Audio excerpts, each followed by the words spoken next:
मी मनीषा प्रदीप सोनवणे, हडपसर, पुणे येथून आले.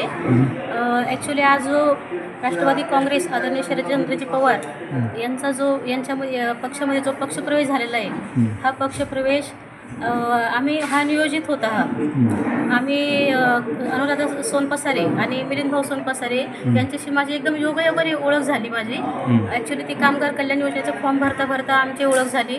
मग त्याच्यानंतर आमचे बोलणं होत राहिलं नेहमी. मग माझ्या लक्षात आलं की बाबा हे दोघं जोडी जी आहे की हे खूप काम करणारे दिसत आहेत आणि यांचा तळागाळामध्ये चांगला संपर्क दिसतोय. म्हणजे कामगार कल्याण योजनेचे काम करतायत, वेगवेगळ्या गोष्टीवर काम करतायत, म्हणजे यांचा संपर्क चांगला आहे. पण माझी अशी इच्छा झाली की बाबा ह्या लोकांना आपण राष्ट्रवादी पक्षात आणलं तर कसं वाटेल. मग मी त्याच्यावर विचार केला आणि त्यांच्याजवळ माझी इच्छा व्यक्त केली की तुम्ही भाऊ आणि ताई तुम्ही काम करताय का. तर ते बोलले की बाबा आम्हाला काही समजत नाही त्या राजकारणामधलं, आम्ही कधी त्या गोष्टी केल्या नाही, आम्हाला काही माहीत नाही की तिथं काय असतं, आम्हाला त्या पक्षातले नेते सुद्धा माहिती नाही. म्हणलं तुम्ही काळजी करू नका, मी आहे की म्हणलं, मी सांगते तुम्हाला म्हटलं सगळ्या गोष्टी. म्हणलं म्हणे काय करायचं मॅडम आम्हाला. म्हणलं तुम्हाला राष्ट्रवादी काँग्रेसमध्ये मला प्रवेश घ्यायचा म्हटलं.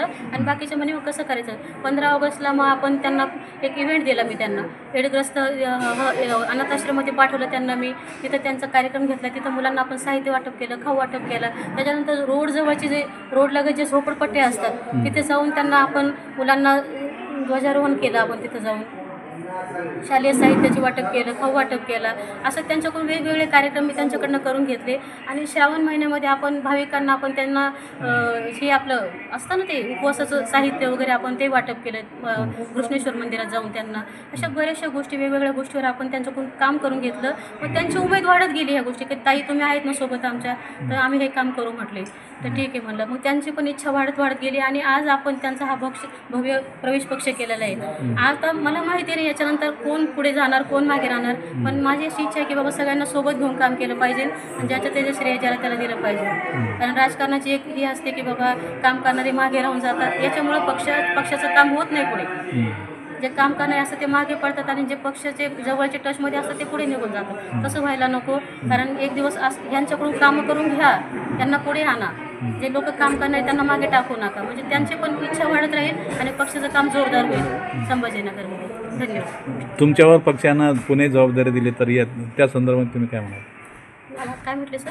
तुमच्यावर पुणे जिल्ह्याची तुमच्यावर जबाबदारी दिली तर त्या संदर्भामध्ये काय म्हणाल. तिथे माझं काम चालू आहे सर. पुणे मी तिथे पुणे सामाजिक न्याय विभागावर मी पुणे जिल्हा उपाध्यक्षाचं काम करते महिला आघाडीमधून.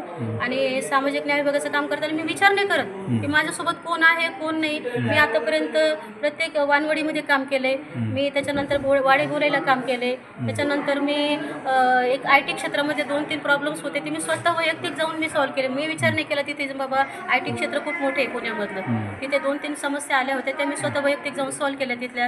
आणि बऱ्याचशा गोष्टी माझं असं चालू असतं. अनाथाश्रमच्या मुलींना आता गणेश उत्सव चालू आहे. तिथे अधीक्षक मॅडमने माझ्याकडे इच्छा व्यक्त केली बाबा एक गणेश मूर्ती आम्हाला द्याल का. तर मला ठीक आहे मॅडम, आता जे काही असेल म्हणलं आम्ही तुमच्यासाठीच आहे म्हणलं. तर आम्ही सगळं पुणे पत्रकार संघाने मिळून आम्ही ते मूर्ती त्यांना दान केली. त्याच्यामध्ये आमचे चेतन भाऊ शर्मा, कांताभाऊ राठोड, मी स्वतः मनीषा सोनवणे, आम्ही बऱ्याच जणांनी मिळून ते कॉन्ट्री करून आम्ही छानशी गणेश मूर्ती त्यांना भेट दिली. असं आमचं सामाजिक काम खूप चांगलं चालू आहे तिथे पुण्यामध्ये. आणि तिथे आमचं महिला संघटन पण खूप जोरदार चालू आहे तिथे. आम्ही असं माझं काम चालू आहे पुणे जिल्ह्यामध्ये. महिलांना तुम्ही काय आवाहन करणार. महिलांना मी असं आवाहन करणार आहे की बाबा फक्त मी महिलांना आवाहन करण्यापेक्षा मी पक्षाला आवाहन करते की त्यांनी त्या महिलांना म्हणजे जबाबदारी दिली पाहिजे. कारण मी बघते की जे आपलं हे असतं नियुक्तीपत्रावर जेंट्सचे नाव आहेत, तिथे एक तरी महिलाचं नाव पाहिजे. अशी माझी इच्छा आहे की बाबा तुम्ही नेहमी तिथं जेंट्सचे नावं दिसतात की त्याच्यामध्ये एक तरी महिलाचं नाव ॲड करा. म्हणजे कसं आहे महिलांना पण थोडंसं हे उत्साह येईल तिथे बाबा आमचं नाव तिथे येते बाबा.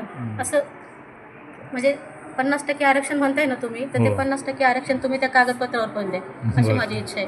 ठीक आहे. धन्यवाद.